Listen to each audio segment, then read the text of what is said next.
That'd be tight.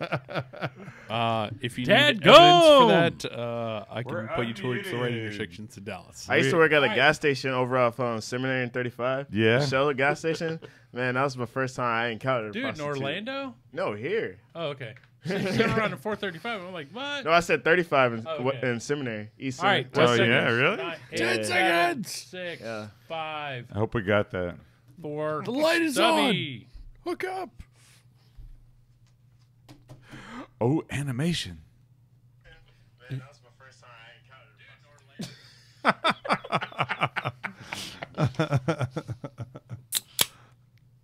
There it is.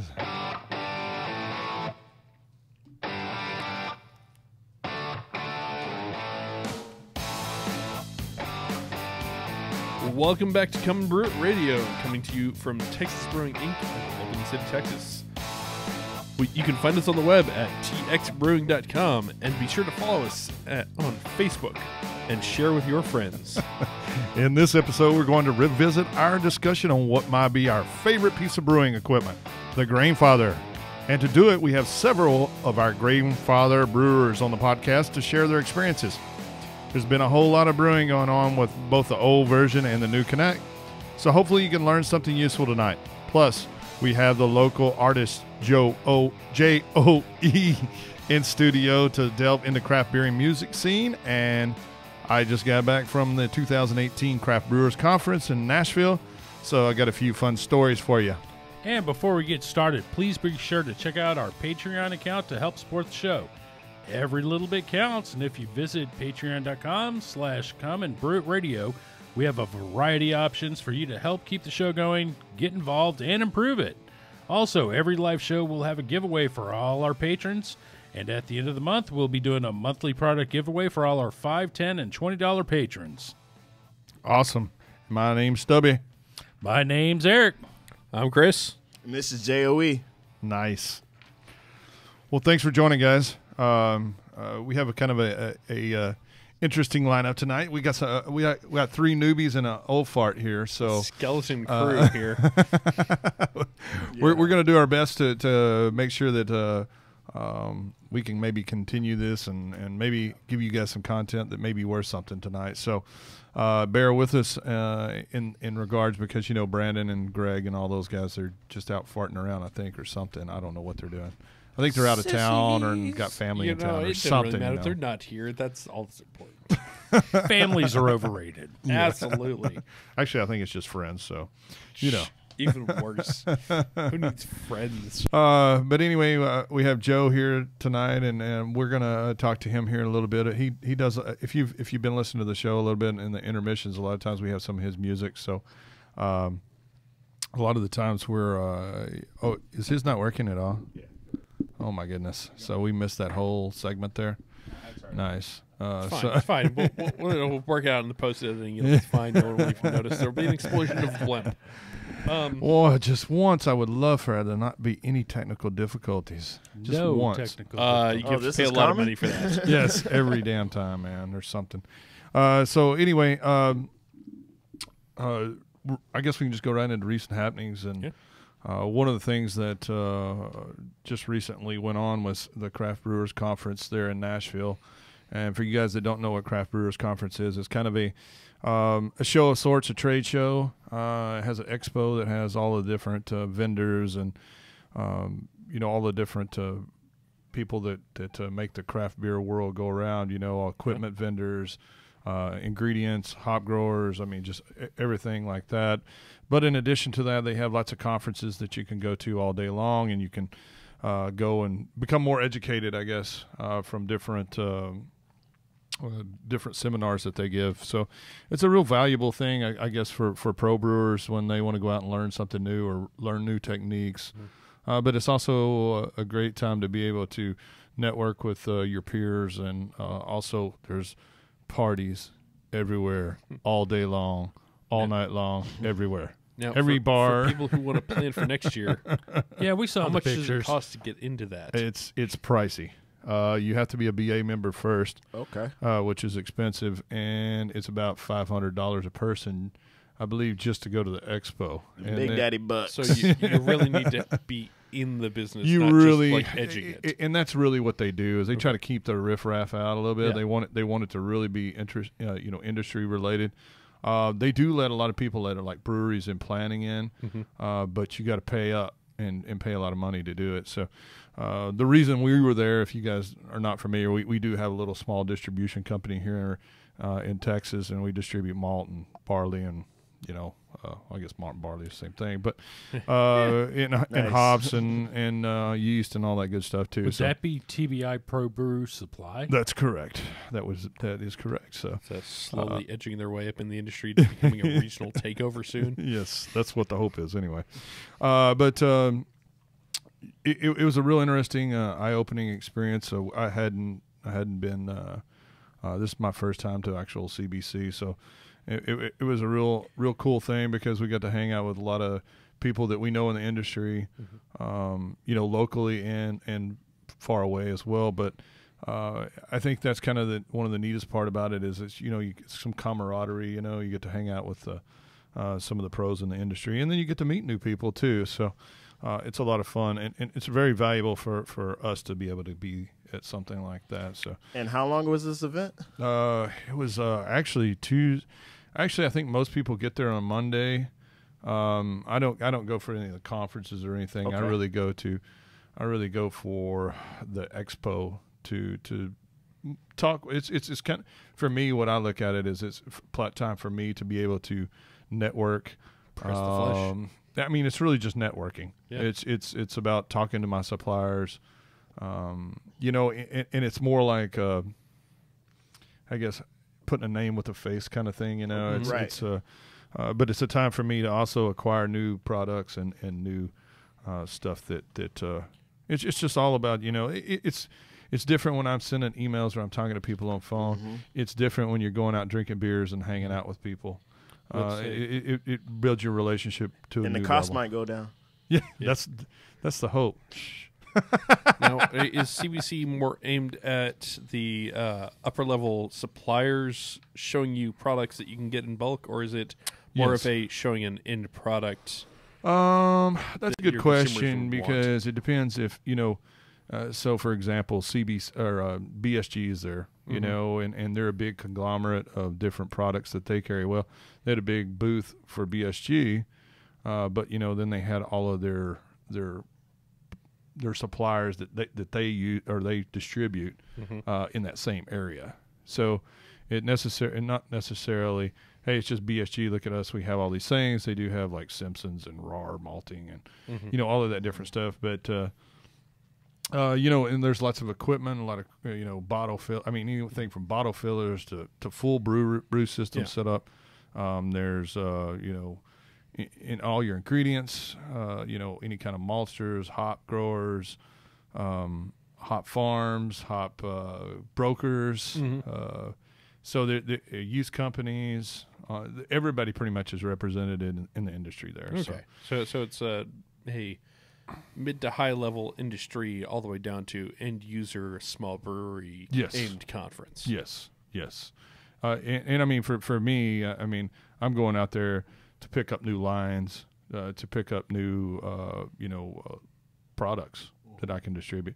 And it's not an easy thing for somebody like me because I'm a small guy and they're like, oh, yeah, never heard of you. Yeah. Yeah, I'll sell you only 500 feet of line. But so anyway, it was fun, but there's like I said, there's every kind of a beer event you could possibly imagine. And all of your favorite breweries from all over the United States. It's not just local typically. So I bet. So a lot of these they'll do collaborations and stuff with other breweries in the area. I know that like some of our local guys, I think they had an event every night. Was Collective Brewing Project. Also, RAR distributes now in Tennessee. Wow. I bet they had 5 events a day. Jeez. It was pretty intense. I've seen it all over my Instagram. Yeah. Yo. Knowing Fritz, he posts every 5 minutes. So. Him and Rar. him and Aaron, man. I was like, yo, it's popping over there. Yes, it was. But At least what I remember. Yeah, and Jared won an award. J-Roid and Wild Acre. Jared, one of the guys that's been on the podcast numerous times. The eat a bag of dicks guy.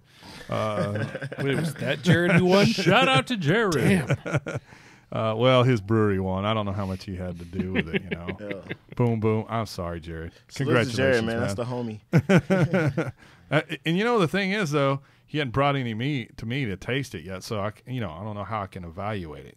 So I mean, Maybe Jared, a fluke with the judging is what you're saying. yeah, Jared, you need to prove me wrong and bring me some, right? I'm just messing with you, man. Anyway, Nah, but for real though. yeah, bring us some. Hey, we're up here for a few hours. Bring us some Thunderhog. Right.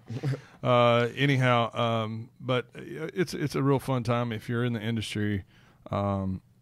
It can be valuable. I've also talked to other breweries. They're like, I'm just not going to pay a buttload of money for my guys to go out and party and drink and stuff like that, which I can understand that too, because it is expensive. And if they're not going and learning anything, it's not really valuable to you to spend that kind of money for them to go out there. If they're going to the seminars and stuff like that, I can understand. But I think most of them are getting drunk at night and then they don't miss the seminars the next morning. Yeah. So. I can imagine it's probably worth the investment for a little bit of both the going out and being social with other people in your bracket across the country, just to get a little cross learning in addition to going and enjoying the lectures and talking about them. Yeah, but it was a good time, and we had lots of fun. It's one of those things, and I got to really hang out with some of my suppliers. Like I have we carry a German malt line, Eric's, and I got to hang out with those guys all night and drink beer with the Germans. Oh, nice. Just if you Show didn't them already how know, if you Americans didn't party. already know, they know how to drink. So They throw down. Yeah, we so invented do you, this so shit. You're well prepared. So anyway, that was a good time, and it was a kind of an eye-opening experience. So if you're in the industry, at least make it out there once. It's a bucket list thing. So and I think it's way different than what the public one is. Is kind of the GABF, is more of kind of a public type thing where I think they do still have some other stuff for brewers though, but this is kind of more of an industry type thing. So it's pretty fun. But anyway, the next let's see, what do we got? What do we got on up next? Do you want to talk about the interesting beers and food that you had in Nashville? Yeah, I did. The thing was the whole Nashville's popular for their hot chicken, which I have to say I wasn't going to stand in line for 2 hours to get some chicken that was hot, but Yeah, I've heard it's amazing. But the lines, I guess, because there was a conference at there. least one conference in town. Yeah, and it was just, man, the lines were stupid. But Greg, so we're gonna use Greg's tip because I know he was just in Nashville. We drank some of their beers on air recently. So his tip for you is never rub your eyes or balls after a Nashville hot chicken lunch. So evidently he had something happen to him there. That sounds embarrassing, like something you wouldn't want to air on the air. So thanks for not being here, Greg. Yeah, but which one did he rub first, the eyes or the balls? Did one cause the other? I mean, I'm intrigued. Or is he? Did he mean eyeballs? Did you? No. No. There's obviously a difference here, and you have to ask: does he normally rub his balls and then his eyes? Or he rubbed his eyes and I don't know. I'm confused. I mean, Or did he finger a chick afterward? We don't know. right? Maybe he was wiping his ass really well and accidentally punctured it, and he's like, "Oh my god, that brought a tear to my eye. Oh, now my balls burn." I mean, I don't know. so many questions here. Anyway, and we'll follow have to back ask up Greg this on next that one. time. Yeah, but To anyway, be continued. Since Brandon is not here, this is typically his segment. So we're gonna do. We're gonna do Oxidized beer. Yeah, we're gonna do unsolicited questions from Reddit. So we're gonna go over to one tonight that I think you said it best, Chris. You see this all the time on forums. Is oxidized beer. So anyway, he says, "Hey y'all, quick question.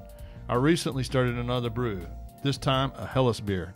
It finished fermenting on Tuesday, 3 days ago, and I've just added some hops in a hop bag that same evening.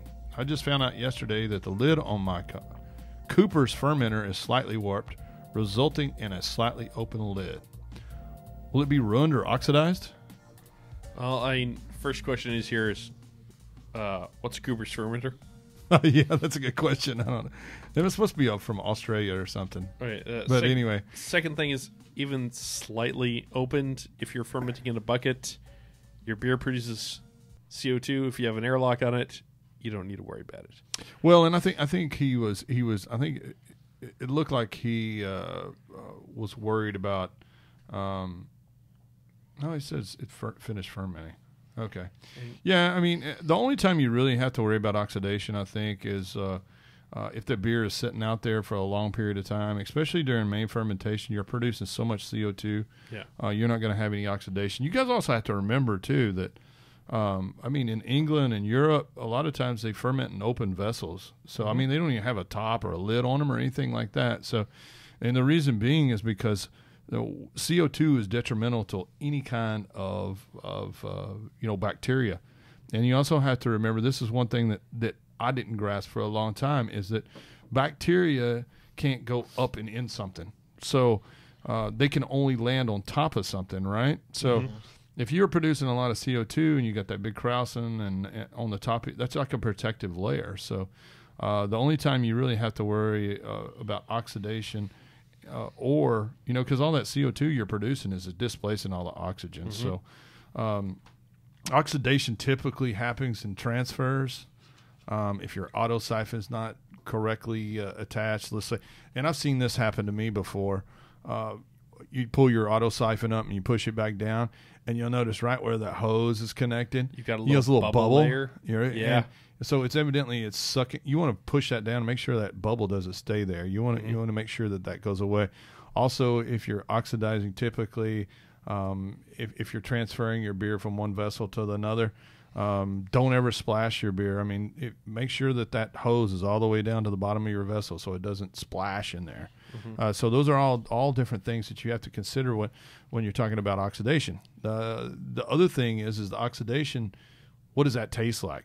And I think a lot of times I didn't realize what it tasted like for a long time. I thought certain foreign beers, I thought that was just the way they tasted. Then come to find out is actually it's oxidation that I'm getting. And what you taste typically with oxidation is you'll typically taste like it's kind of a papery. Some people call it like a musky basement kind of thing, or some cardboard. Cardboard is typically cardboard or grandma's or grandpa's house flavor. Yeah, just kind of old, musky. I'm sorry, but I never licked the walls of my grandfather's garage. No. It's not what you actually taste like. You walk in and you get the smell of just musty and old. Musty and stale. That's basically what it is. So the smell is what it tastes like. Yeah, and okay. So typically IPAs are really bad about oxidation. So, I mean, usually an IPA, in my opinion, you need to drink it within 3 or so months.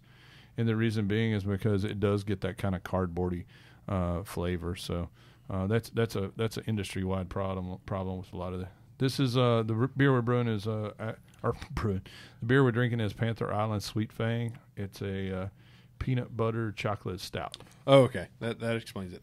I smelled it and I'm like, this smells delicious. It smells like an Reese's. IPA. It smells like breakfast, like a I thought it smelled like a Cocoa Pebbles type. Yeah, like, kind of. But I thought it smelled like Reese's Puff cereal. A bag of popcorn at first, and I'm like, "What the hell?" I kind of confused my senses. I mean, you just a taste little it, bit. dude. It tastes just like a Reese's peanut butter. Oh cup. yeah, it I love does. it, man. Now I that love I'm it. thinking And about Reese's it, is the but best candy on the planet. There you Before putting those names. Don't try to it. change my mind. We believe you. Anyway, all right. So that's kind of just an oxidized. People always can, and that's another thing we get a lot of times on that in the store. A lot of times people go, "Oh crap, I had a big fermentation that blew the lid off. I need to throw it away." Is it not good No. anymore? No, it's going to be perfect because you're producing so much CO2. You got a really good protected layer And there. it's beer. Someone will drink it. I see a lot of questions like that on, which we'll get further into later on. Is I follow the Grainfather user group on Facebook, so I see on there and a modern mead group. So two opposite ends of the spectrum there, making fermented beverages. But I see a lot of questions of people. This is my first or third batch. I had one mistake happen. Is the whole thing ruined? Well, did you take gravity readings? Did you No, taste it's it? ruined. Send it to me. Yeah, and that is the third comment on every flag, on every thread. It was, just send a sample to me. I'll about 5 gallons worth, and I'll take care of it, and don't worry about it. Yeah, so that's some of the things, that you really consider. I think people a lot of times they get too worked up about it, man. And at the end of the day, 99% of the time you're probably going to be fine. Yeah. Just be diligent in cleaning and sanitizing, and I think you'll be just fine. Typically, I mean, you could get away. A lot of times, I don't even like when I'm doing Hefeweizens. I don't even put the lid. I don't even click it down. I just set it on top of there. And there's some reasonings behind that. I don't need to get into all that tonight, but just keep that in mind that you don't have to have a really tight cell.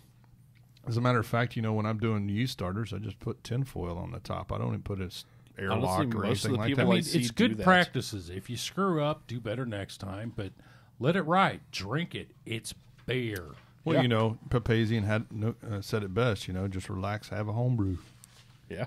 Right? There you go. I mean, the worst thing that can happen is you taste it and Slow clap. the worst thing that can happen is you don't like how it tastes and you throw it away and you try again. I Right. mean, Yeah. Never throw it away. You have friends that will drink it. Trust me. probably, but you Trust want to me. hold Feed the on to homeless. it long enough to drink it. Hydrate the homeless.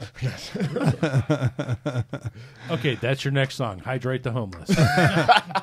Hey, we Deal. we had some samples Yes. that sat around here. We had beers from left over from the what was it, the Ozapt? Zaps, yeah. We set like 9 cases of beer out by the trash can. Yeah, Chris and I were working that day, and we were going to take them home. And then You let the disappeared. homeless guy take them, and we're like, Yo. man, Hey, there goes they- our free beer. We wanted all that beer, and Mike just said, we're putting it by the dumpster.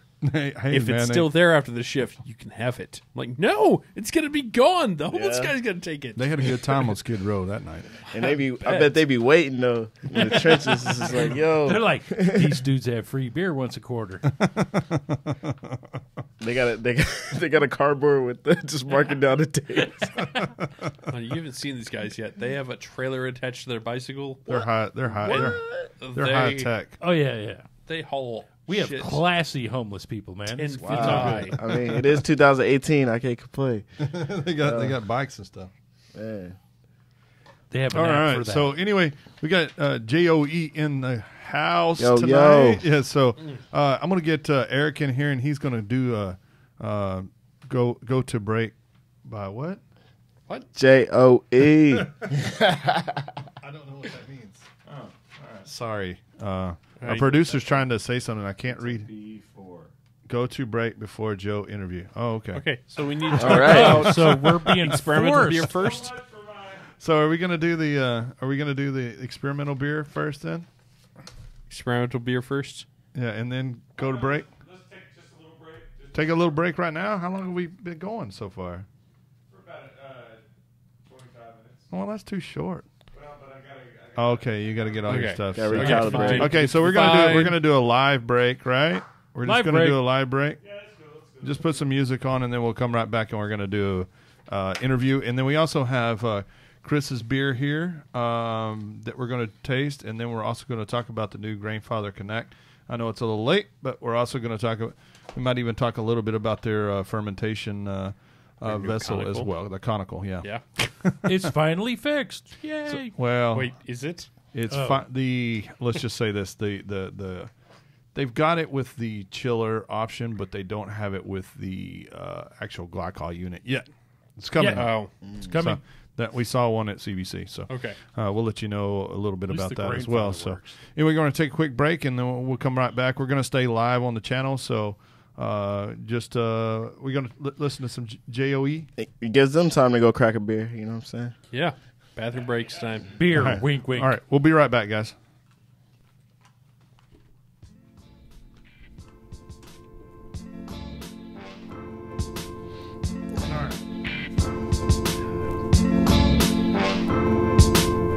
It's the return of the chill, it's so real. Crack a cold can, slam it back, no spill.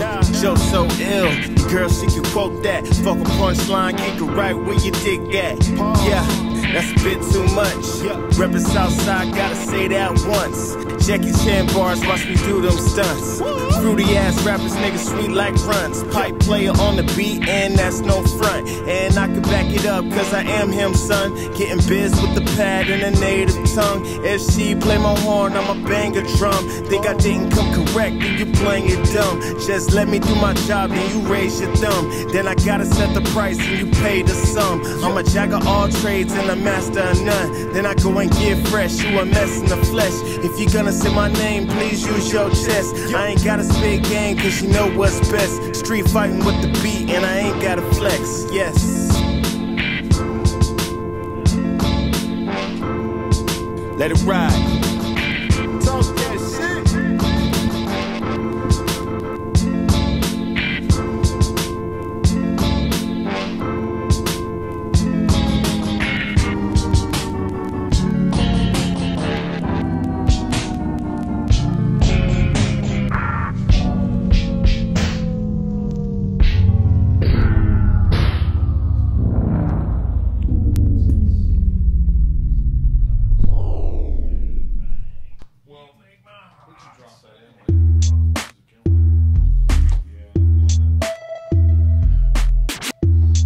Check.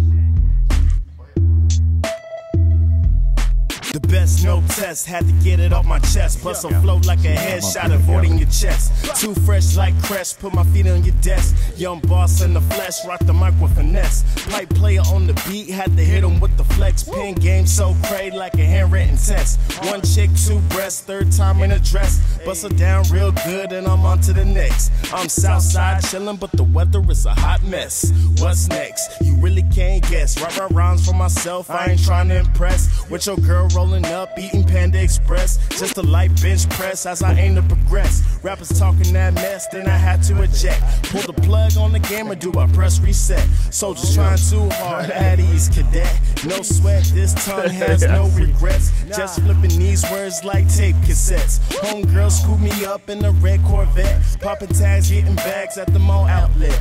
Mic check, 1 2 1 2. Get them cans in the air if you like that, bro. Hands up. Mic check, 1 2 1 2. Get them cans in the air if you like that, bro. Hands up. Mic check, 1 2 1 2. Get them cans in the air if you like that, bro. times I went Mic check, 1 2 1 2. Get them cans in the air if you fuck with Joe.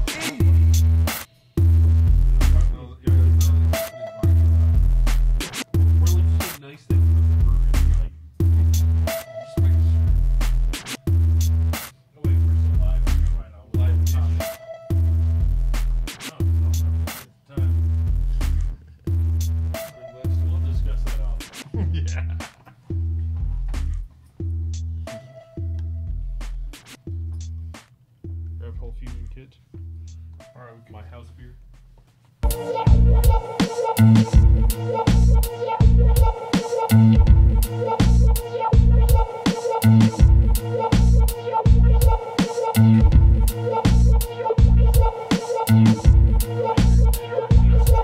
Dude, that lava lamp.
that hop on that blue as a wallpaper. I can see having that. Yeah. Yeah, I saw that earlier. I was like, yo, that'd be a dope.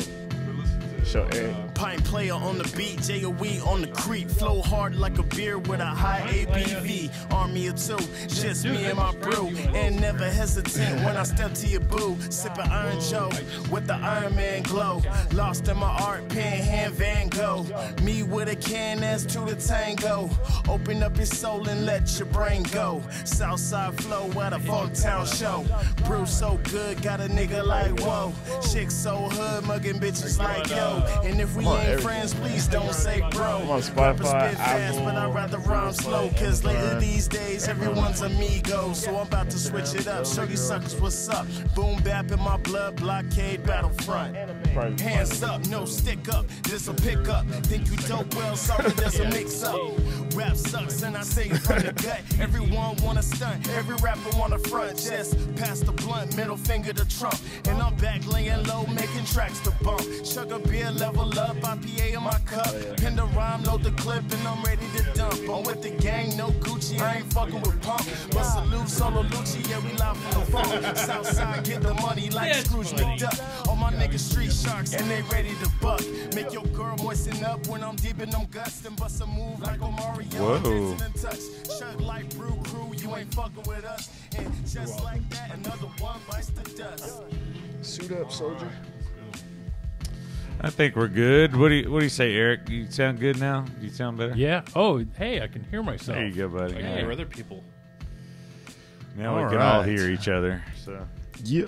Man, I almost feel like I could do like a. Line of Yeah, cocaine. that's the only thing I can think of to follow up with that. We're gonna too. just go a couple Party shows, favors? find out Hey what man, music we can do it we are a talking homebrew about. store, dude. Well, you know. We don't partake in that other stuff. In the daytime. by day. All right, so we're coming back. Oh, yeah, we're back. All right. So that was a weird break. It was the weirdest break we've ever had. Yeah, it was the weirdest break we've ever had for sure. So No, I don't think so. I feel like Obama is nice to be part of change, you know what I'm saying? all right, so All right, so who's going to be Michelle Obama? Oh, geez. Smurf. Smurf? It's going to take a lot more beers for one of y'all to do that, right? Yeah. Okay, so Eric, you're on. We're gonna just ask a few questions to hear to Joe, and I think it's kind of an interesting topic, and Yeah, let her rip. It's new. The J-O-E, we call him Joe because that's what that spells.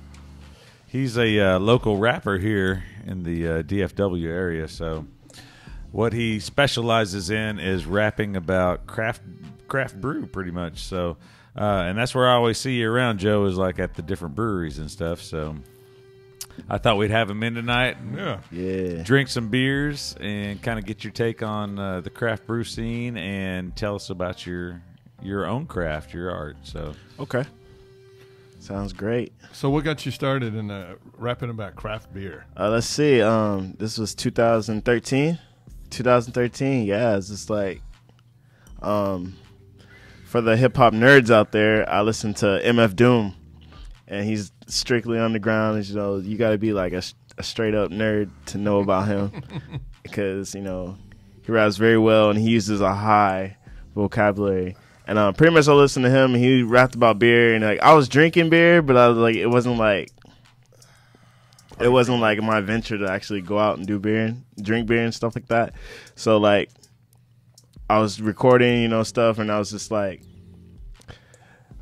I can't lie, I started, you know, just like with 40s, you know what I'm saying? OE, you know, Still Reserve, you know, Keystone.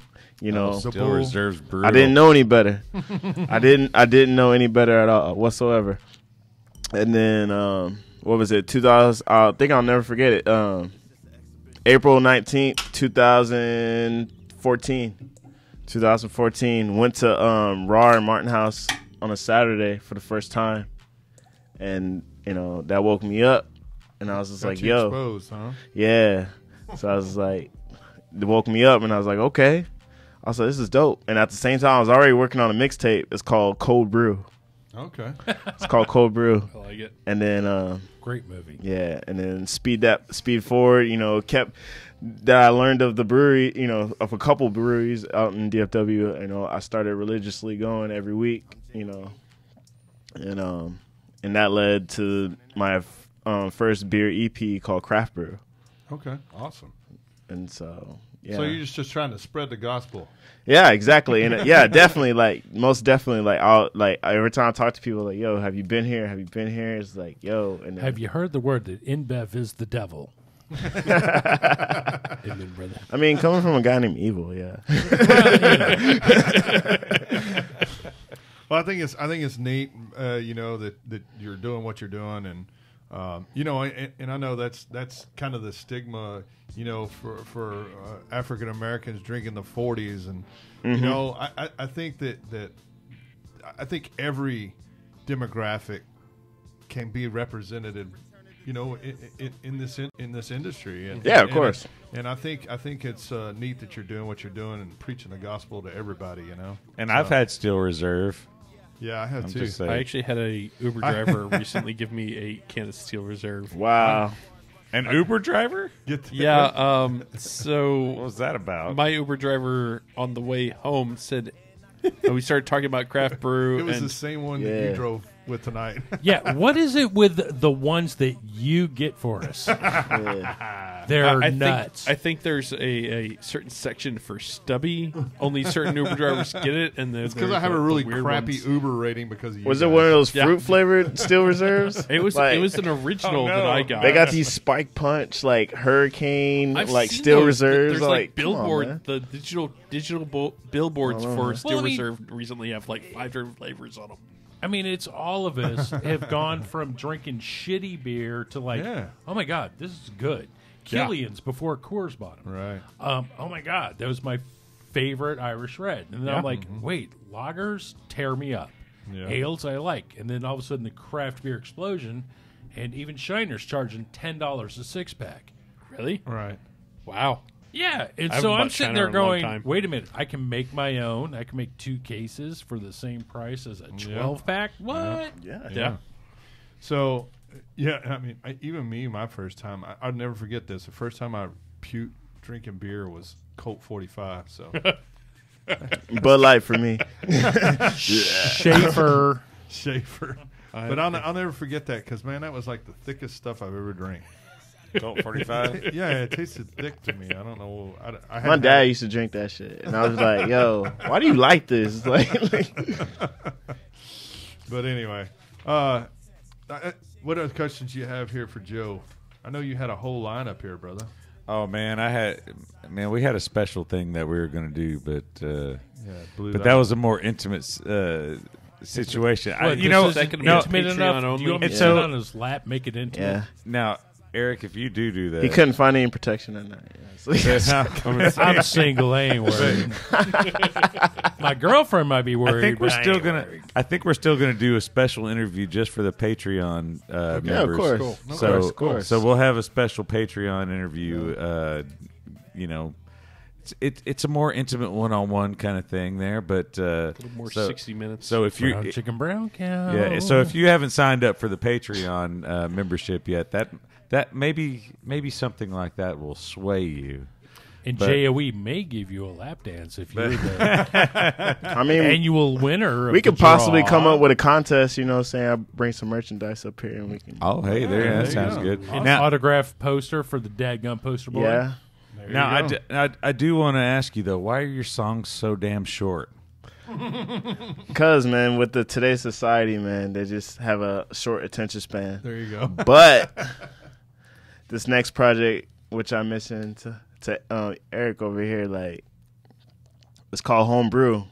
It's called Homebrew, and like believe me, I'm back in the 4 or 5 minute songs, Anthems. and it's Anthems. That's what we. Bohemian Rhapsody. yeah, and like the beer talk is heavy. Like you gonna hear it. You're So like, when you say beer talk is heavy, like are you breaking down a grain bill or like I mean, I'm not home brewing the whole time. I'm like, yo, this is the stage where like, yo. And that does lead me to another question though. It's like this is the mill stage. Like, yo, this is. Have you ever home brewed your own beer or collaborated with? Not yet, but 2 roommates I live with, they have. Okay, Like, awesome. What kind of beer has your roommates? I want to brewed up? say they start. I honestly, I would have to ask them. I would have to ask them. So are you saying you didn't drink it? I tried it, but it was terrible, of course. That kind of goes against what Tasted Evil like was telling us They earlier. didn't get their ingredients from Texas Brewing. That's correct. Yeah. Yes. No, just straight. It's that online homebrew kit joint. Yeah. That's that Sears homebrew kit joint. Oh, do they have Sears one and of Roebuck catalog. Yeah, the Sears. Thank you for the boobles nod there, buddy.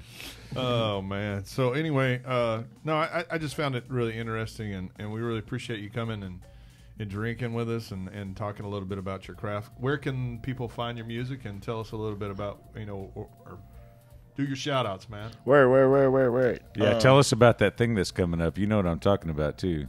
The one with Bun B. Come on. Oh yeah. Yo. If you're in the DFW area, you know what I'm saying? Oh shit. Even if you like in our surrounding states like Oklahoma, New Mexico and such, but June 23rd, Saturday. Finland. If you're in Finland, please. Yeah, if you're in Finland, you know what I'm saying? Look up them cheap flights online. But Saturday, June 23rd, shipping and receiving, Summerthon 3 is going on. It's a big pool party that shipping and receiving throws on like annually. And I'll be performing this year, and Bun B will be headlining from Houston, H-Town. That would be my neighborhood, sir. If you ever heard of the group UGK, rest in peace, Pimp C, that's will be headlining. Oh, I'm breaking out my Texas state flag thong. There you go. It sounds like that kind of event for you. Tickets are available on my website. You can go to my website, sosicktv.com, SOSICKTV.com, and that has all my stuff, all my music, all my videos, YouTube, Spotify links, all that. And for Facebook, Twitter, and Instagram is Joe, Joe 0 So Sick, SOSICK, and you can find me on all that. And I follow people back. Come holler at me. If y'all are artists as well as a brewer, you know what I'm saying, we can link and make some stuff happen. Right Is on. that your username for the Pornhub link? Exactly. Shit. Now, when's the next time you're going to be rapping at RAR? Do you have something? Next coming up? time, from what I've seen, June 20th, and that's the same week as the Bun B show. Oh, so we're going to get 2 things. We're gonna get a double whammy on the south side of Fort Worth. Because I remember going down to the St. Arnold's anniversary. Yeah, was that just last year? Yeah, that was last year. Yeah, I think it was. Yeah. And Bun B performed, and man, that was a live time. That was because I watched that from the rooftop. Yeah. That was blessed me, man. You came back and blessed me. That's right. I got Joe an autographed Bun B vinyl for that. On that trip because he told me how much he revered Bun B. So if Bun B ever listens to this podcast, just know that Joe reveres you. So there you go. But and hey, right now we're in the background. We can hear a song called Iron Joe. And so now, so we hinted at it, but aren't you the Dadgum IPA poster child? Yes, yes. Poster child. I've done a handful of ads for Raw and Sons Brewery for their Dadgum IPA campaign last year. That's awesome. It's pretty fun. Yeah. So this Iron Joe song, where did you get that inspiration? Yeah, my boy Eric over here, man. He's yes. He was just because he talked to me about a rock song. He's like, no, he had a rhythm in his head. He's like, yo, you should do a song, and he's just like, well, because RAR has. Oh, he said the Iron Man song. He's like, yo, you should do Iron Joe. Like I was like, oh, and then I was doing a song. And it didn't really I was trying to literally trying to spark out a whole song for it. But it's just like, yo, I can literally just think of a couple bars, like, and I was just like, yo, I'm just gonna run with that, you know, while it's organic. Well, I just want to thank you for actually putting that down into something, because I bugged him every time I saw him. I was like, man, you really got it, like, you know, this Iron Joe beer. I mean, it ties in with your raw tie. So I love me some Iron Joe. That's a great beer. I just don't think he beer. wanted to put up for the Iron Maiden. I'm gonna say Black Sabbath. You're fired. Black Sabbath, dude. What? I was on the iron. I was stuck on the iron. Yeah, we can do the Black Iron Sabbath. Maiden, the Iron Black Maiden. Sabbath sample. Anyway. You can revoke my rock and roll card. Yeah. So if you guys go and listen to this stuff, I think you'll be impressed. It's really professional. I think it sounds great. So kudos to you, man. Thanks for coming out and drinking some beer with us tonight. Thanks for having me. No problem. Now, we're going to talk about the Grainfather. Or the Grainfather. Grainfather. Don't forget the episode giveaway key phrase. Oh, yeah. I didn't have one. So Obviously, look at my shirt. The key phrase for this episode's giveaway is May the 4th be with you. Can it and be that's that long? That's fourth. Spelled out. No, Fourth. what's the number for? Oh, okay. Number May the 4th be with you. And But tomorrow, what are after we this giving away? podcast, it's Revenge of the 5th. Let's do this. Yo, that makes and perfect the sense. 6th. That's the first time I heard that. Let's do this for May the 4th. Anything out there, any of the beer kits, 10% off. That's a one-time use coupon. Give it a shot if you want to do it. That's If a you good listen deal to it. right there. Booyah. Is that for all weekend? No, it's infinite. Infinite? You can only use it one time, though. Because I work Sunday. I have to remember this. There you go. So we need to text Austin and make sure he puts that coupon in. Anyway, because people will be calling me. Hey, 10% man. for May the 4th. May the 4th, yeah. 10%. Wait, what? 10% off Hey, beer you're kits. the owner. It makes sense to you. It's all good. 10% off beer kits. Coupon code. Anyway, do we want to do the Patreon drawing? Sure. All right, well, where's the Patreon? I got it right So here. every time that you want we me do, to draw it? Yeah, sure. Every time that we do the every show, we're going to do. So this week we're just going to give away a T-shirt. Whoever wins this, make sure to give us a call and give us what size you want, and Please or be me. email us at info@texasbrewinginc.com, and we'll make sure to get that T-shirt out to you. Please be me. Please be me. And the winner is... And the winner is Gabe Sassman. Gabe Sassman. Gabe Sassman, you won! I think Gabe, No one can tell you you're a loser for the rest of your life. I think he is a $10 or $20 I don't know. Patreon, so I think I may have his size already. So Ooh. yeah, I'll send him a You T-shirt. may already have your size, So, Gabe. so are you saying you keep personal information on the Yeah. $10 to $20 Very level? small index. Yeah, I keep when they order a shirt for when they initially did it. So yeah, I know what your underwear size is. no, I didn't say about By the that. $10 to $20 size you level. are.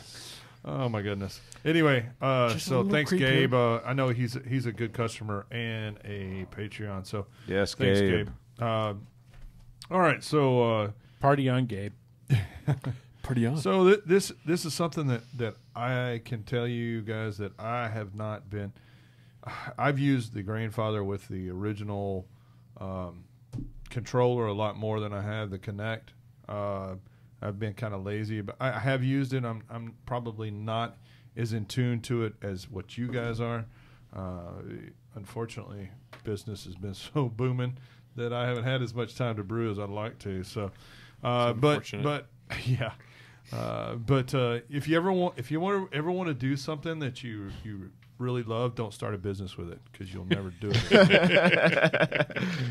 It's like, I used to love cars, and I used to build. I had a hot rod shop for 10 years before I did this, and I never got to work on my own car. Yeah. Really, so Yeah. that's what happens. You form a business and you work on someone else's projects. It's just what like you love. Oh, you ever heard this? I mean, like a mechanic always has a shitty car. Yeah.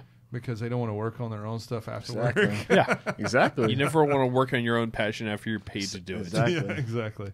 No, I mean, it's just like how many. I've known how many homebrewers that gone and brew professionally, and they just quit homebrewing. Yeah. You know, and they just don't do it anymore. And it's like, Why I'm just would too you? tired to do it all day long. I'll just do it on a bigger scale and possibly make money off of it. No, it's just cheap beer in my kitchen. Yeah. But anyway, so for you guys that don't know, the original Grainfather had a controller. It was basically a on-off switch. Yeah. It's kind of like your Johnson controllers that you guys use out there. That's a A419, A421. Yeah, exactly. And basically all it does is it's a simple switch that when the temperature gets to a certain temperature, it turns the switch on, right? So that's basically what the original Grainfather was. Well, the issue with that was that when you're doing a mash, you had some inconsistency, so you would see big temperature swings. Yeah. So you would see, it's 154, and then it goes down to 146 or 148, and it's all over the place. And the reason being is because it didn't have a learning curve, right? So basically, what it did is it just turned the power on and off, right? So the premise for this new controller, and this is one of the things that I think a lot of people overlook when they're looking at like the Robo Brew or the Mash and Boil and some of those other ones. And if I'm not mistaken, I may be completely incorrect, but these guys are similar to the original Grainfather, and they don't now. What the Grainfather has is what's called a PID controller. Within 2 degrees. Right. And what it does is it actually learns the curve, right? And it adjusts the voltage rather than... Okay, so it learns... So we're what getting a temperature- little deep into electrical knowledge here, but keep going. Well, Right, we right. use the same thing in the HVAC controls industry. It's a proportional, integral, and derivative loop. Yeah. And it's using an adaptive version where it learns it and it modulates it to reduce the swing. Instead of an on-off switch, basically, it goes, okay, it needs a little more power. Let's raise this power slightly, right? Yeah, I mean, imagine a sine wave where it sees it, going up and down, and then it just kind of limits it. Okay, for those of you who are not engineers or technicians or electrical people, How many freaking homebrewers are not engineers? Right? Come on! You might be surprised because if someone labeled me as an I'm just engineer, kidding, I'd I'm slap just them in the face. That Which was I the fix point of the engineers' problems evening. all Thank day you. long. With the back of the hand or front of the hand? Back of the hand. Yeah, that's more pimpish. Yeah. Yeah, but I'm the only one wearing biker rings, so I'm going to hurt the most. Yeah. So if you don't understand all of what Eric just said, it's taking a small portion, converting it over to a small change to make things stay the same of what you want them to be. So changing a voltage or an amperage or a resistance changes the temperature only a slight degree to keep it into what the range you want it to be. Right. So therein lies you have less temperature swings, Yes. more consistency. So that is one of the biggest things I think overall that I can say that I think the new controller has done. It's really improved. The variation in your mash temperature. Therein lies, what does that do? Well, that gives you more consistency with your brewing process. And I think ultimately homebrewers are really obsessed with that. So I think if you want to really repeat your process, this is a really good tool to be able to do that. So It allows for rapid prototyping, both in a large scale, small form factor, and it allows for if you're want to do the same thing every time and just modify a small ingredient every time to try and pin down a flavor profile on a recipe. Right, exactly. So I know that they kind of changed the format up a little bit. Now you can still just run the same pretty much manually. Oh yeah. It does have a Bluetooth capability. Yeah. And I mean really if you want to just run it like you did the old You can absolutely you can run just- it the way you would with the original controller with Kinect. The only problem on my end is that you have to run it in Celsius. You have to run it in metric in order for do it you to really? To run it as manual? I see the look on Eric's face, and That means no. it runs its root programming in metric, and then converts to within a decimal place for Imperial American. Okay. So if you are saying, I want it to run at 151 degrees, it's like, well, we can run it at 152 or we can run it at 150. Okay, I'll buy that. Because it's converting from Celsius to Imperial. Well, it in is the made in New calculations. Zealand, so I mean, Yeah. I get that. But Not made in New Zealand. It's designed in New Zealand. it's distributed by New Zealand. It's designed around a Manufactured in metric South system. Korea. Actually, So- China, Oh, North Korea. I'm so sorry. It's designed around a metric system, so if you try and convert it to Imperial, then you're going to get plus or minus 1 or 2 degrees. Someone needs a beer. Hey, Oh, he's stuff gotta your be. stuff sour. I was like, when's the Grand? but yeah, Yeah. we'll open that one here in a second. So, Stubby, I did want to ask you about the difference with the because I still have my original old controller, Correct. and if you buy a new Connect controller, is it like just super interchangeable? It's Can you plug just and play. Absolutely. Plug and play. But the difference is like, originally on the old unit, you had a switch at the bottom. Yeah. That Yeah. you switched from boil mash to to mat, boil, yeah, right? exactly. Well, and the reason being is because that was two different voltages. Yeah, they're two different elements, right? Or don't they- Yes. or- No, is it two different are they elements It or was No, two it's not two different voltage. elements. it's it was not? just- It's just just run through the voltages. same element. Okay. Runs Okay. at a different voltage. Yeah. Yeah. So Okay. anyway, what you do is you just leave it on the boil function, Okay. right? Basically. So you don't ever use the mash function No, on that? with not the anymore Connect? after Okay. that, because what you're doing is it's varying the voltage now rather than the switch or whatever. So if it needed to be hotter, it has that voltage capability. if Like, you was want the other thing like and I'm not an electrician by any means. That's why Sure. I'm asking these stupid questions. But is it like a capacitor thing or something like that where when you put it No. on the mash setting, it like just... It may have been. I'm not sure about the integrals, but that would make sense. But But the bottom line is Yes you can and buy no. a Connect controller and then just switch Switch your it Grainfather to to the the boil. boil set and Correct. run Yes. it just like anybody else Yeah, would. with the Connect, no flipping. yeah, just actually, leave they it in the they boil eliminated setting. the switch altogether on the newer ones. So Yeah, so that's not going to be a problem for anybody that's upgrading. No. Yeah, see, I have no. the older one, but once you started distributing the Connect, then that's when I got it. well, actually, And I I think started working here to get that employee discount. You know? I thought that you actually you got one of the ones that was an older. Yeah, one it's an older one with the Connect. Yeah. Okay. Yeah. Yeah, I it was came with waiting the for that controller to come out, and once it did, and I'm like, what? So he was one of the ones that got two controllers. Yeah. I mean, at one time they were. I two still have the controllers. old one sitting in the box, unopened. And if you waiting for do eBay, if you do upgrade, what's the cost I on think the it's 150. I think it's Ish. 150. Yeah. I don't know. I got my controller through a warranty. Okay. Yeah. you Oh, know. well, hey, maybe okay. Finesse the system. Just a little. I like I that. got I mine like with that. my employee discount, and we won't discuss that. Well, I would say this that the and you mentioned that, Chris. I think that's one thing to really bring up is I'll be real honest with you. I have never ever run into a company that is so good with customer service. Oh yeah. And typically when somebody has an issue or it's a bad problem, we sell a ton of these units a year. We sell 60 to 100 units a year, and it's relatively a small amount of people that have problems. But when people do, typically most of the time, 3 or 4 days later after you send us the you send us the serial number or whatever, we do a request and they'll send you a brand new one. Yeah. So I've been in IT for more than half of my life, and dealing with RMA requests, dealing with the Grainfather company with iMakeIt is the easiest and best I've ever dealt with in my entire life. So that's one thing to consider when you're buying these other knockoffs. Are they going to have that same kind of customer service? Doubtful, really, because I mean they've centered themselves around being a small company and dealing with customers on a small level, and it may take a day or two for them to get back to you on an initial request.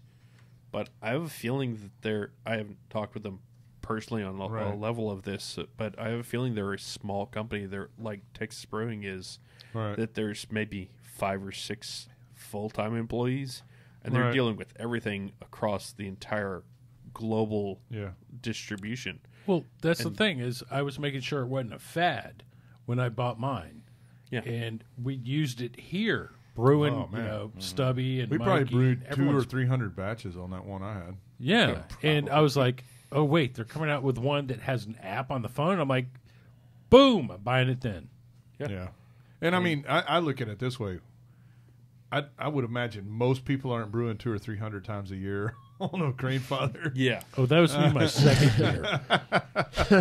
So that does say that, it does have some every other day capability. I mean, I think that's something. Those are all things you have to weigh out when you're considering a purchase of that magnitude, because it's not cheap by any means. It's like Chris had the money, and I saw it in his eyes, so I sold him his first one with his first batch. But not everybody can. But it's something I had to save up. I've been brewing for 4 or 5 years, and I'm like, yeah, I want the temperature consistency. I want the recirc pump. I want the counterflow chiller. And it was a price I couldn't beat. And you probably actually spent more money on your original setup than what you did on the Grainfather, right? That's true. $15. Twice as much, at least. I've got 3 15-gallon kettles and everything else that goes with it. Yeah, you never use it now, right? Yeah. No, it collects dust. It's looking pretty in my garage. But I swear I'm going to go back to it. Trophies. I walked into Texas Brewing probably a year and a half ago. Having followed them on the podcast and seeing the story and buying like little bits and pieces here for when I was making mead initially in 1-gallon batches, and I walked in with $1,500 ready to spend on buying a kettle system. And Eric was working that day, and he said, "So you want to buy a whole setup? You could buy all these things, but why don't you buy a Grainfather instead?" Did you tell him how much money you had when you walked in? I did, and that was the mistake. but the thing is, it's like, do you want to make beer? Do you want to make great beer consistently? Buy the Grainfather. I mean, because we will make more money selling you the entire, all the kettles and everything else, and we don't work on commission. All right, it's just like, what do you want to do? However, if you're a person like me or like Eric and you worked in an industry where you're looking for consistency over time with being able to do the same thing over and over again, the Grainfather is absolutely the way to do it. You are reducing factors that change on a regular basis. If you're brewing over gas, you have to worry about where you're getting your gas from, and you have to worry about... I have no problem with gas.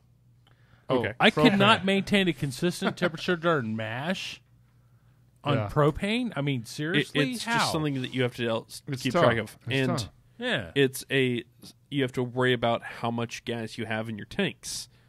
Right. Well, I mean, I'm just looking at it from this standpoint. If you actually think about it, I looked at this when I was, when I was thinking about, the comparisons, right? Mm-hmm. I mean, think about this. If you buy, most people that do a flat rack type system, they're going to spend $159 a pump on a chugger pump, right? Mm-hmm.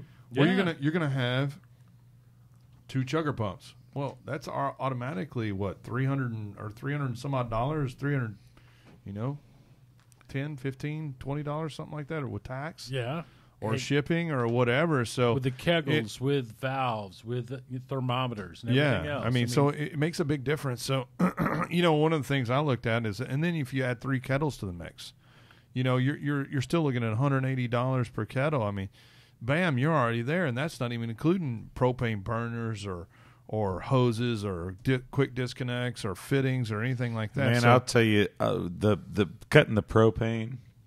Oh yeah, cutting that out of the mix was, and just like the burners and all that stuff. The propane I'm not using paid for the Grainfather within that's what I'm 4 saying. months. Cutting that out was like a. But I brew every 2 weeks.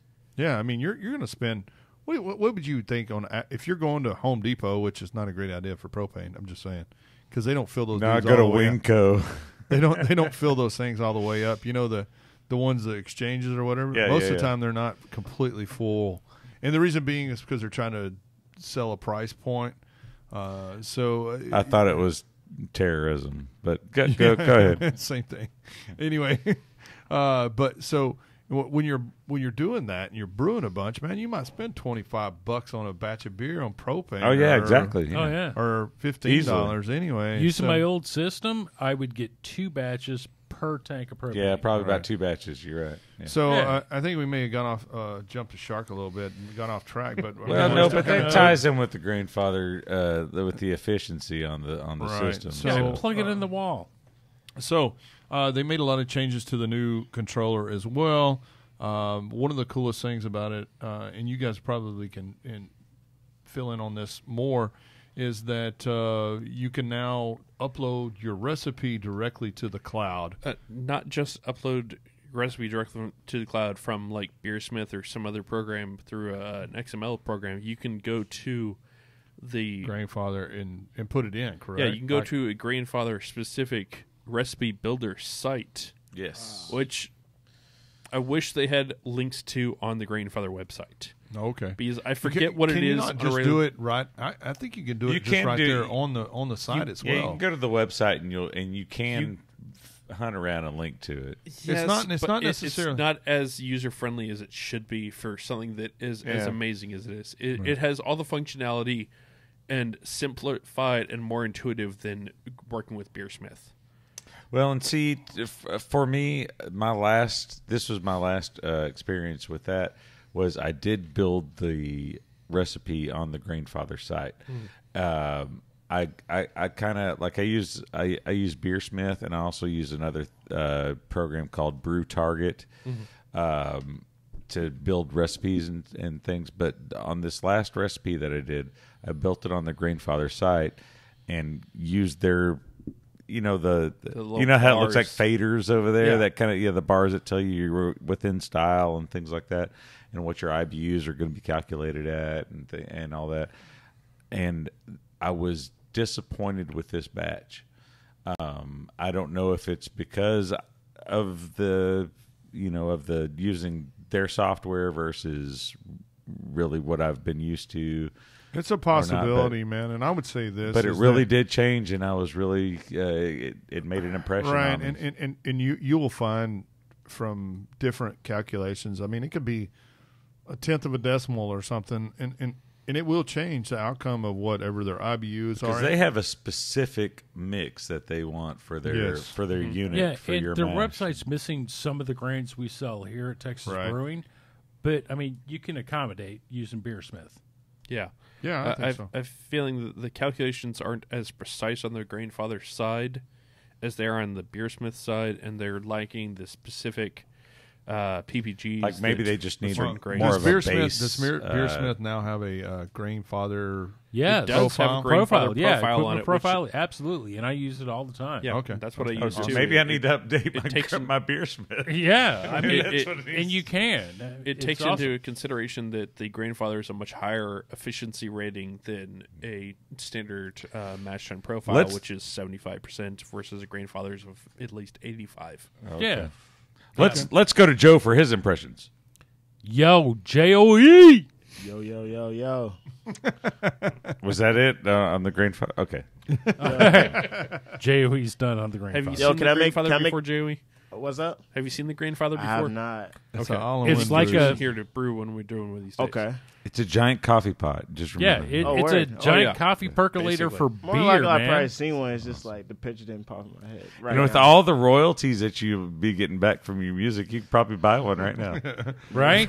You're going to blow up, too, worldwide after this You know. episode. I'm telling you. Hey, and if you perform a couple of shows at the shop on the weekends when I'm working, you know what? I'm sure Stubby give you an employee discount. Yo, Maybe.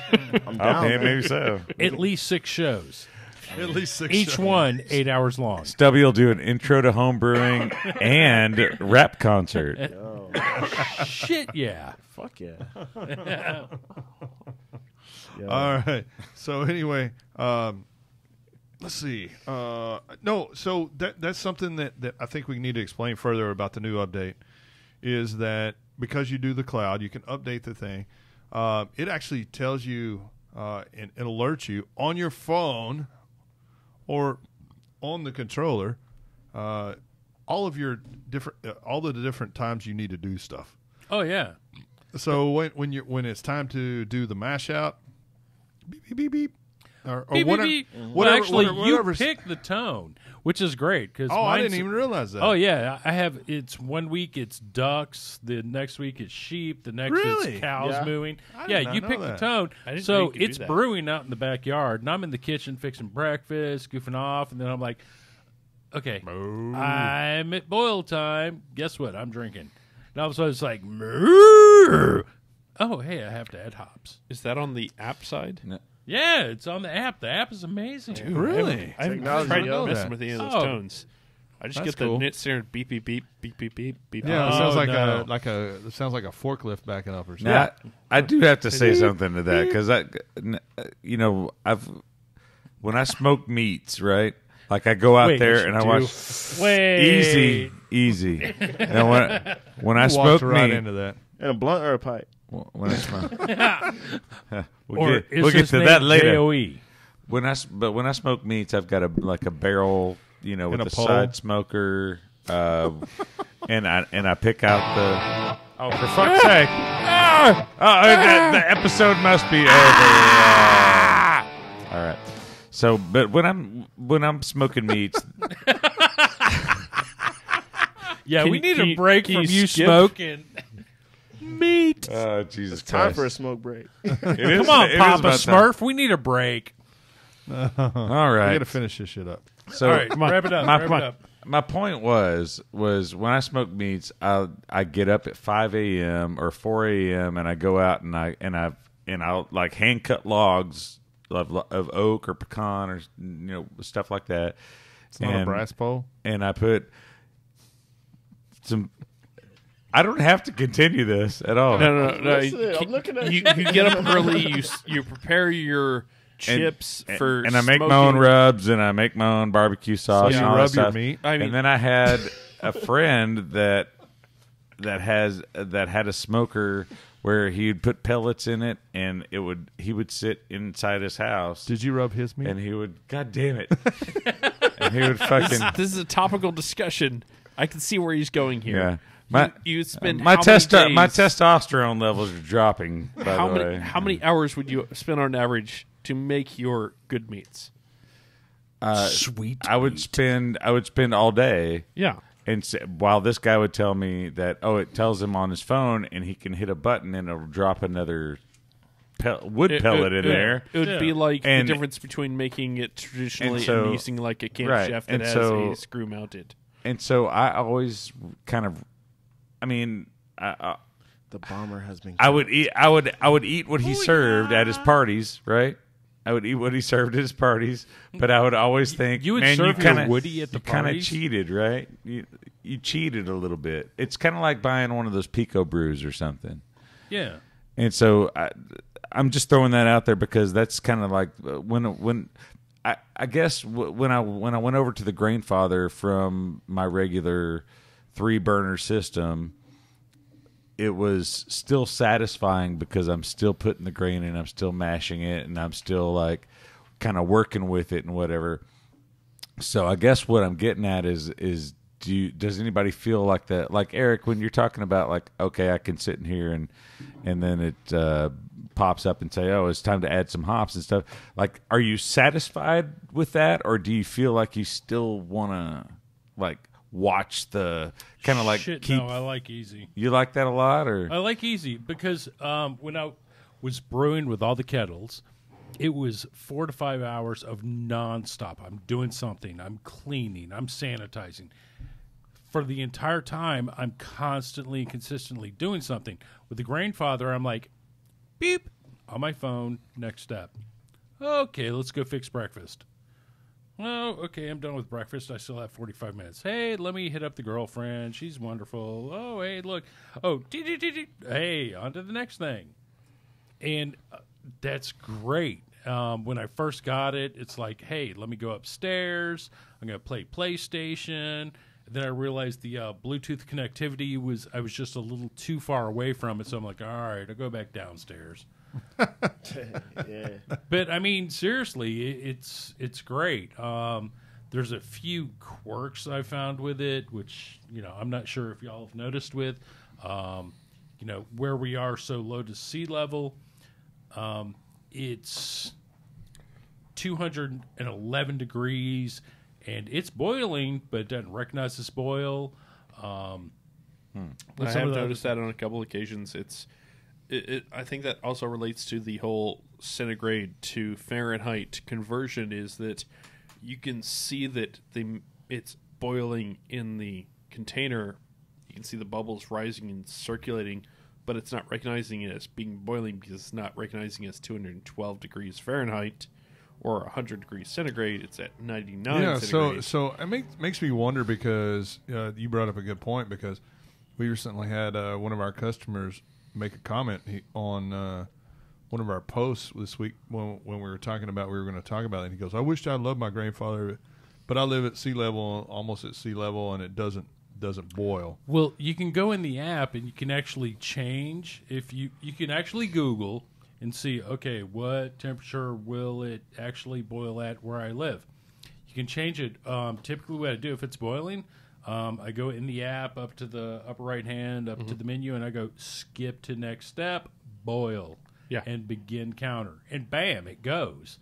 And life goes on in the session. And then once it hits beep and starts the countdown, you add your 60-minute edition or 90-minute But edition. it sounded like his wasn't boiling, and I think that he may have been having an issue. Because a lot of times I had people call me and say, "Oh, my Grainfather is not boiling," and they're not plugged directly in. But if you're not plugged directly into a wall, you got to have a badass extension cord. Like the heavy duty. I wouldn't recommend an cords. extension cord at all with that. I just wouldn't. Yeah, if you can avoid it, And I don't know if the extension Connect has any kind of different quality I don't to think it so, or not. but I would say that you need at least a 10 gauge extension cord. That's what I would go with. minimum. Minimum, yeah. So anyway, let's explain to people too a little bit I'll of what. explain that to you I'm later. sorry, my girlfriend really likes hearing about your meat smoking. Yeah. Apparently, she's thrilled at the thought of you smoking meat. Yeah. All right, continuing with the Grainfather discussion. We're not going to discuss booze. So the great thing about this thing too is that if you want to do a multi mash, if you want to program it, you can. If you say, hey, you want to do a 3-step mash or a 2-step mash with a mash out, you can do that. You can program it. It automatically steps it up to where you can. It does it on its own. So whenever it hits that, I've got it. It's going to be at 152 for an hour, and then it steps up to 168. You can program it to have the mash temp when you wake up. Yeah, I mean, we do that at the shop here. Mikey time. does it at the shop all the time, and it's sitting there. All I have to do is add grains. Yeah, that's how I do it every time. Is I put purified water or filtered water into it the night before, and I set it on the delayed heating, which is in the Connect, to have it ready by 8 a.m. And I think that's one of the things that I think is quite amazing about the whole unit for me. The new Connect for me is it saves time.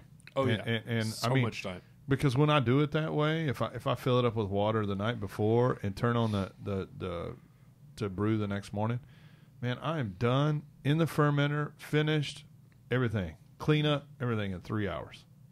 It's it's a no brainer. I'm a little. I mean, bit I couldn't even lazier clean. with it, and I do 4.5. But I couldn't even clean my. You can't do an intro to Brewers class that quick. Well, pretty damn close. So there's a lot of features on there that I think people don't really realize when they see the Grainfather and all of the things that you can do. So it's still a great little unit, and man, I'm sold. I that's about I use exclusively. You know what? In addition to all the brewing that you can do with the Grainfather, I use my Grainfather for cooking a lot too. Oh, word. If you don't own a vacuum sealer at home yet, buy one. You can get them cheap off Amazon. When the grocery store locally has sale on steak or chicken breasts. Buy them, take them home, season them, vacuum seal them, keep them in the freezer. Shout out Kroger's, man. They always got the specials. No doubt. Actually, Kroger is my brand. But what I do is I've looked up, if you look on like the apps for the Joules or the other sous vide cooking devices, you can use those same times for cooking with your Grainfather with the Connect app. Yeah, that's another thing you can do. I do, and you know what? Those little steaks. sous vide things, Yeah. they're more expensive than the damn Grainfather. Well, I mean, they're $150, $160 for doing the same functionality. So if you already own a Grainfather, you might as well just use it for the same I thing. thought they were a lot more expensive. Oh, no. It's like $160 for the nice sous vide. Oh, things. really? And they're Okay. just No, they're my just a bad. stick you plug into the wall and you put it into a water vessel. But I mean, I use mine for making steaks, and I've put them in front of friends who are, chefs at nice restaurants, and they're like, "How the hell did you make this steak?" I'm sorry, man. I got to have it on a grill or a cast iron skillet. I'm No, willing no, to come no. over to your house and eat your steak that's been sous vide.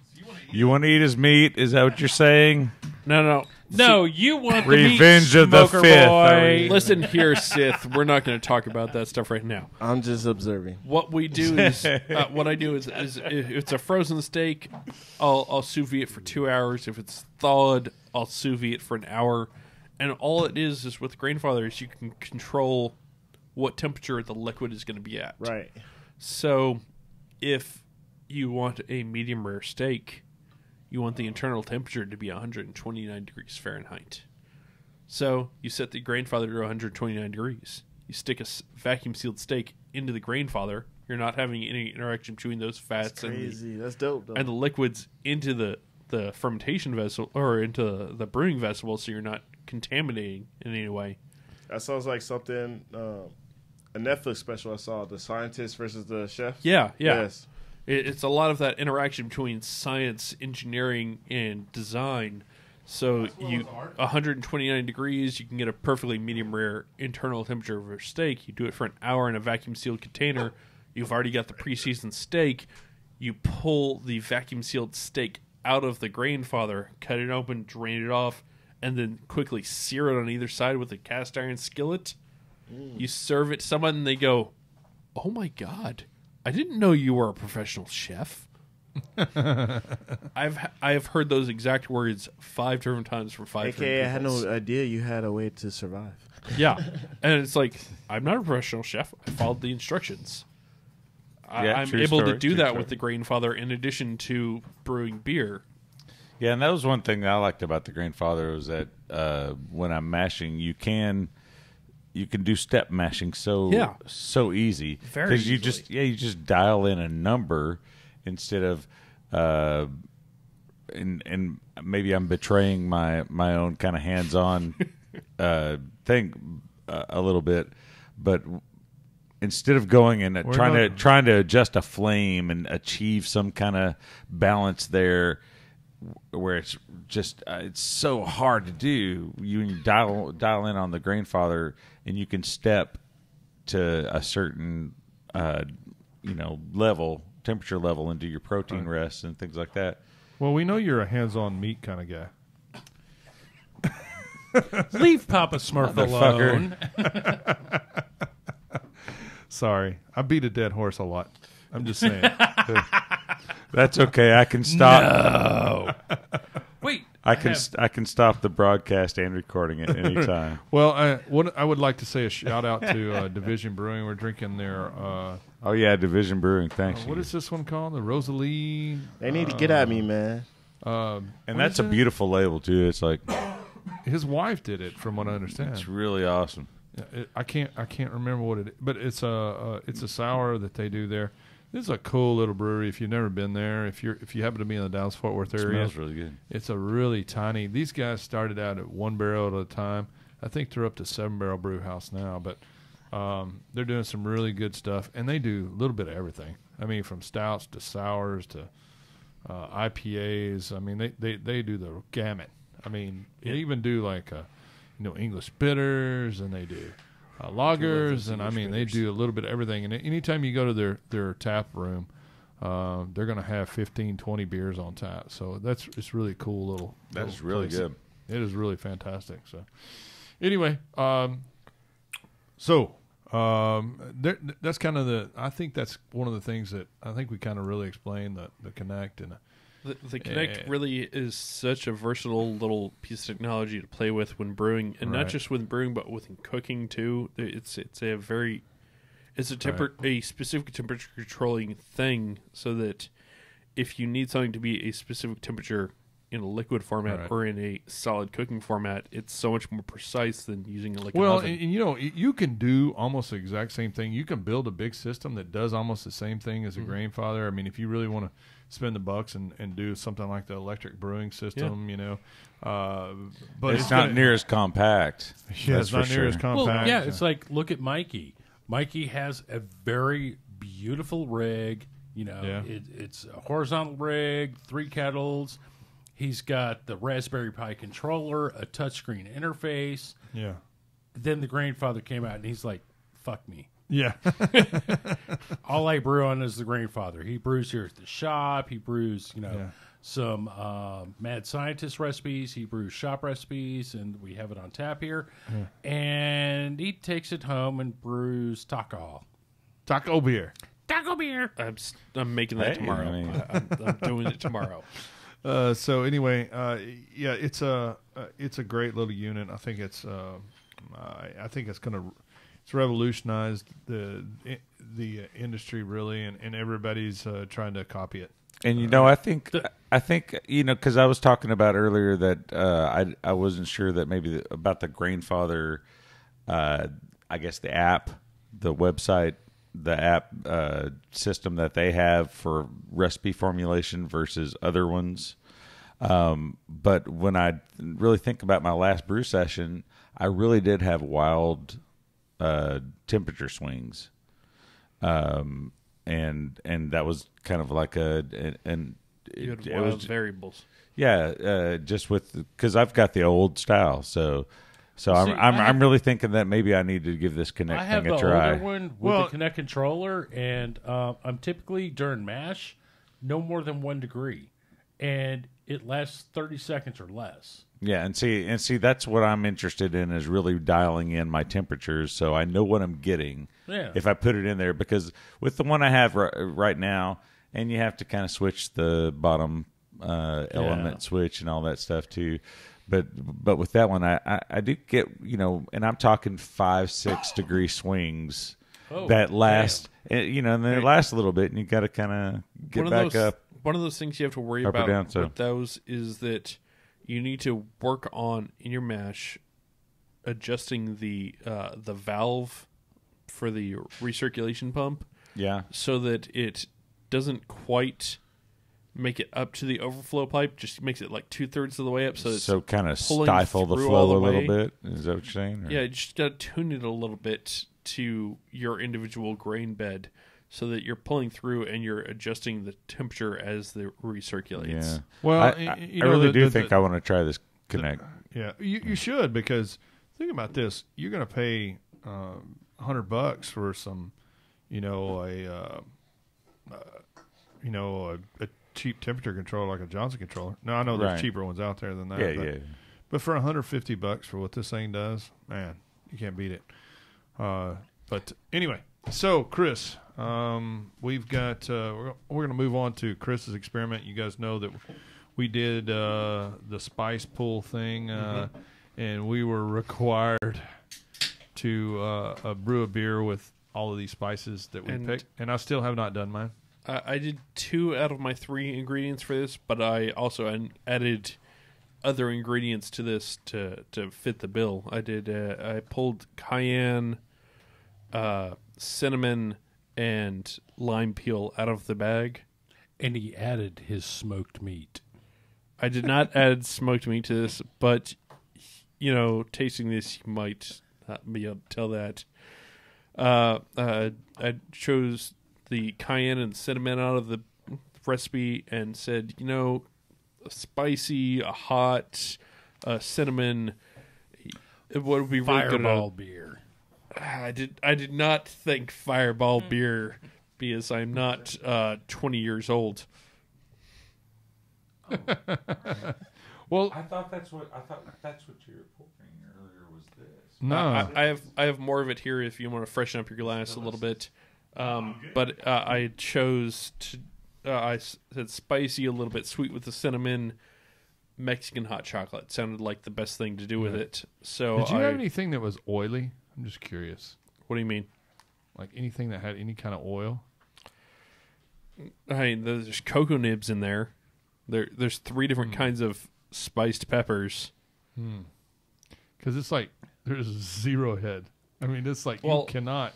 It started carbonating Monday night. Okay, so it's not carbonated yet. It's not fully conditioned carbonated yet. Okay.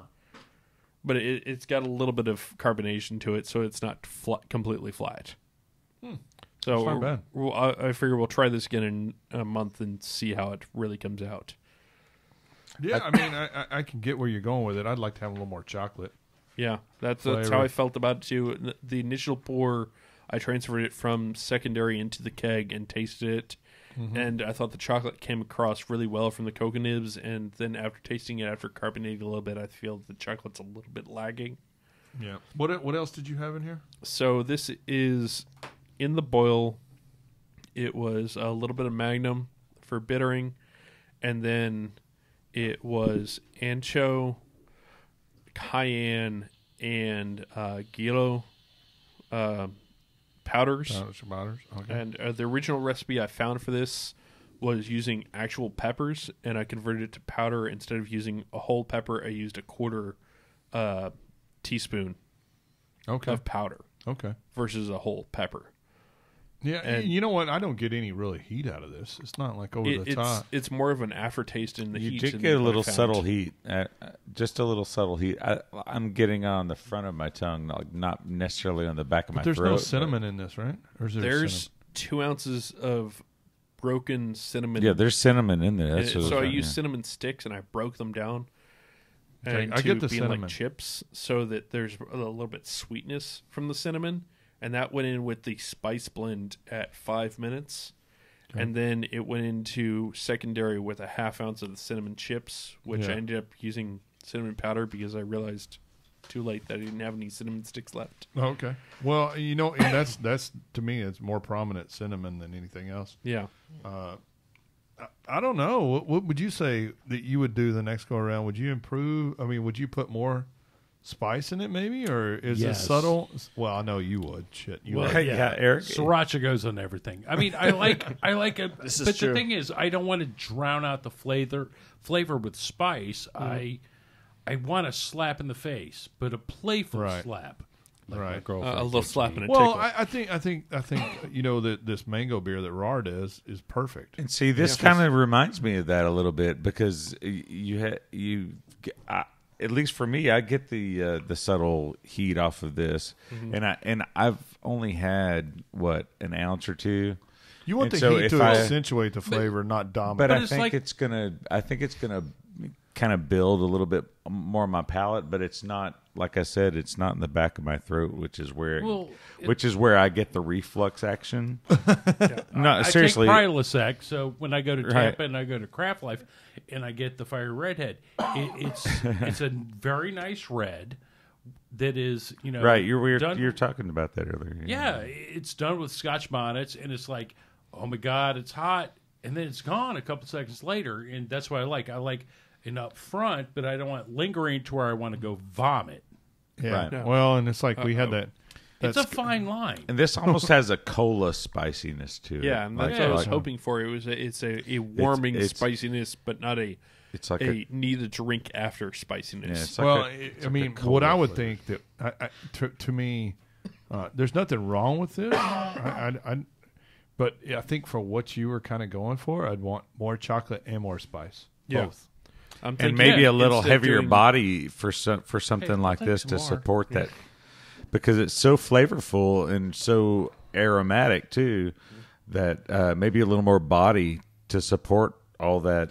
Yeah, that may be with the That- carbonation too, but Yeah. I would tend to agree. Maybe match at a little warmer temperature.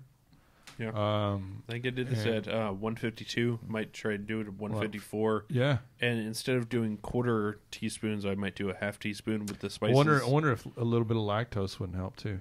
Maybe. I was thinking about that, and I decided it already had 5 additions in addition to the hops. That Yeah, I mean, did you do flaked oat? it was oats, yeah. a little bit of flaked oats in this. Yeah. Might add a little bit more, but it was ancho, cayenne instead of habanero.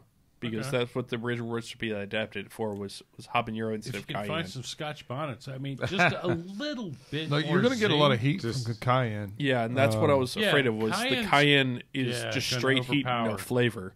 Yeah. So I figured I would go with a little low on that, and then it was the And I really- spice blend with a pound or with an ounce of cocoa nibs and secondary with 3 to 5 days. I really do appreciate that it's not giving me reflux, Yeah. but I'm getting the spice on the front, You're on the getting front the of my whitest tongue. side of your I tongue. know. It's not I'm the whitest guy I know. overwhelming, but it's I'm the a most complimenting flavor. You're so white, your hair is blue. That's right. Green. I'm- It's teal. yeah, it's faded. It's Yeah, faded. well, just saying. Teal. but I felt like as an initial try at this, it was Yeah. a success. It's not. No, an it's very absolute good. failure. It's Yeah, just, I like it's it a lot. Well, I think anytime beer, you try to kind of go out there on a limb and just really try something weird and I mean crazy. It's not very often you're ever going to hit it on the first try. Oh no, So, absolutely not. and I mean, even the taco beer, we had to do 3 or 4 different. Yeah, and I have the final iterations. batch of that waiting to be made at home. right I've now. made all 3 batches, by the way. You've already made. Freaking loved them. Have you already made 3 batches of that? Shit, yeah. And all my friends are like, I want some taco beer. My girlfriend loves it because I get very romantic on the taco beer. All right. I have no idea. Well, like, But, you crave it tacos works for after? her. It Giggity. works for me. I'm drinking dinner It's an in a average. pint glass. Yeah, and you don't get full and bloated. Right. No, I do. It's beer. Hey, But did we, look at me. I mean, I'm already full and bloated. I'm trying to get there. And you'll listen Booyah! more. You'll drink more. You'll be fine. I drink like a motherfucker. It's not working. Well, it's like, okay, do I want to go home and cook? Do I want to go home and drink? Wait, I have taco beer. I can do both. Yeah. I'm Yeah. drinking my dinner, tacos and beer. We're trying to develop a meal replacement beer. That's right. I'm actually working on And that. Actually, Mikey and Stubby whoa, developed it. we have Oh, science. word? Oh, word? Y'all I'm got it? working on Oh, trying wait, to yeah. develop Dude, a. we have a beer that tastes like a frickin' taco. Do you like tacos? Do you like beer? I like tacos. We have taco beer. We need Shit, yeah. We need Southside taco beer. It tastes like a street taco. It tastes like a taco stand. It tastes like a Belgian taco stand. Wow. Wait, let's I don't know discuss about this Belgian difference. and taco. Yeah, Same the sense. Southside taco and What's the south Let's side discuss. taco versus north taco? Yeah. It's That's a kinda dirty like Mexican more hooker. pork or what? it's kind of like it's kind of like how the craft game is. It's like it's just like And Stubby, that different- is why it's the made a floor is different- dirty. It's made a different way. It's seasoned a different way. It's Is it more the Is it south of the border or just oh, I'm just talking about Street? South Fort Worth. Are you talking about the ones that have the cilantro, lime, onion in them? I mean, a lot of them do that joint. It's like, yo, do you want they pretty much ask damn near everywhere. It's like, yo, you want everything? You want, Of course, I Okay, want fucking so- everything. yeah, everything. All right, so I don't do coleslaw though. For them guys, What? That's more for north them side guys, kimchi for them style. guys putting well, slaw. okay. Well, here's guys- my thing. If I want a street taco and I'm in Dallas, which I spend a lot of my time in Dallas, I go to El Cijé, I'll go to El Come Taco. So Okay. Fort Worth, I live in mid cities now. So Okay. Fort Worth, what is there for an authentic street taco for $2 or less? Fuel City. That's across the metroplex. And the ones, so I'm talking like, and it's crazy though, because authentic. the people that live here that know about Fuel City, they're like the one here is trash. They're like go to Well, Dallas. yeah, they're like that's go to what I Dallas. hear. They're like go to Dallas for Yeah. Fuel Oh City. man, I need to go to the one in Dallas then. They're saying go to Dallas. Yeah, for you Fuel do. And if you're going to go to the one in Dallas, go to El Cijé or El Come. I don't know where Write that's this at. stuff down later. Oh, well, come visit me at work during the week. City. If you're in Southern Fort Worth, go to either El Mil Taco or Juanito's Taqueria. Yeah, well, El I'll write that Cijé, down too. they Plug, got plug, a guy. plug. He's got a little cart, and you get the corn with the sour Yeah, cream and elote. everything. Oh, Elote. the elotes. Yeah. Holy shit! Lotus are my jam. I was just thinking I was dreaming about that earlier. Stubby was in Nashville, shit-faced drunk. It could and be he's in like, a cup or on a I cob. need some It don't matter. elotes. Elotes is delicious. Hey, We Stubby, went to the Waffle House where well, I don't know if it was the same one, but Custard and waffle. You went to a Waffle House in Nashville for elotes? Man, you're fucked. so no, we went there for. Yeah. But I was thinking, I was like, wasn't it just like a week or two ago? A bunch of dudes got shot up in here. oh Jesus! I think it was. But Do we have any local elote deliveries? no, but you can go across the street. You could change the game. It's right across the Oh, street. yeah, Taqueria Haltom? Oh, Only shit, you yeah. could change the game. Yeah, but Come you on, can man! change the I'll do game. like the soul vocals for you in the background, like while you rap on top of it. Man, we got to change the game. Only you can change the game. Yeah. Oh, whoa. Come on, let's go. Sounds like a little bit. I hope Yeah, you're my Hands voice. across America for me personally. Yes. But anyway, no, Chris, I think this is a great think great we just start to collaborated. something really good.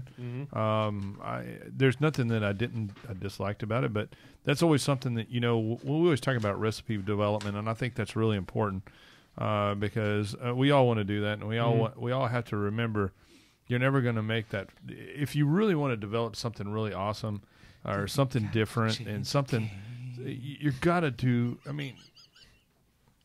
Keep going. You've got to do some. You got to do. You got to repeat it over and You got to over and repeat it over over and over again. You got to serve it to multiple people to get their feedback, and you got to get Right. consistent feedback from different people. You have to serve it most to people that don't like you. Most pro breweries, that's Yeah. what they do. They go through developments and they do trials and they get their tours to taste their beers and get feedback. And then there's some others that just say screw it and just wing it and put it out there. But I don't recommend that. I don't think that's a good. That's not a business viable option for me at a 5-gallon. model. I don't basis. Yeah, exactly. But I think that it's something that you got to consider if you want something really fantastic. If you're just going to do it one time, don't even try. Yeah. If you only want to do one batch, don't even bother. Really. Why not? It's cost efficient. Well, it just may not be good. Well, If you're okay tweak with it. But spending that's $20 on a glass of beer. it is a good point, though. If you decide that you really want to make a specialty type beer, is that you want to make sure that if you do that, you need to make sure that you may really take good notes, because if you're not doing it one after another, you need to make sure that you take really good notes up front after and take tasting notes, because I think that's really important to take tasting notes. Tasting notes while you're in development, so transferring from primary to secondary and secondary to keg, and then after carbonating, tasting notes on each of those. Yeah, but whether it's not just that. It's the having the sensory knowledge of tasting things over time, in addition to be able to tweak things correctly. Right, and it wouldn't even be a bad idea if you're really trying to develop a recipe, is to even have your friends do some tasting notes. Yeah. I mean, here's the what they thing think. that I found out and I've heard on forums is, it's you want to take good notes. Use several different apps to utilize all of that. But have your friends and have people that aren't your friends, maybe some acquaintances. Some of this is going to give you a more honest or valuable feedback, because your friends and family are going to be like, "Oh, this tastes wonderful," as they're vomiting. Yeah. Look. Oh yeah. Oh, great. I honestly, look. I work here. I'm just saying, you bring the beer here, we're going to give you honest feedback, whether it's amazeballs or it's, garbage. I've definitely had But people in a come constructive way, Yeah. we're going to give you feedback. It's like, oh, you need to tweak this, do this, do this. Whereas my friends come over and I'm like, this is garbage. It sucks. And my friends actually loved it. And I'm like, no, seriously, shut up. I hate it. I'm going to throw it down the drain. And my friends are like, no, seriously, it's amazing. And me and Mikey were like, okay, drink it all, because it's going down the drain when you're done. I've definitely had people come in and bring me something and go, this tastes not the way I expected it to. What is wrong with it? And I taste it and go, you don't have temperature control. Or, what did you brew this on? Or, what did you ferment this in. Like it has an obvious defect to it that anyone who's been brewing for a little bit knows to avoid. It's either temperature control or how they're fermenting or what they're fermenting at that prevents it from being to to fulfilling its Christmas destiny. Yeah. Is the best way I can put it. Or it's like the customer who shall not be named, who came in and he's like, yeah, all of you employees, not you two, but everyone else was laughing at me for distilling essential oils. Yeah. And with chocolate malts. And he gave us a sample and we're like, oh my God, that's amazing. Essential oils. Can we have more? Yeah, it was like, oh my God, this is amazing. Essential oils.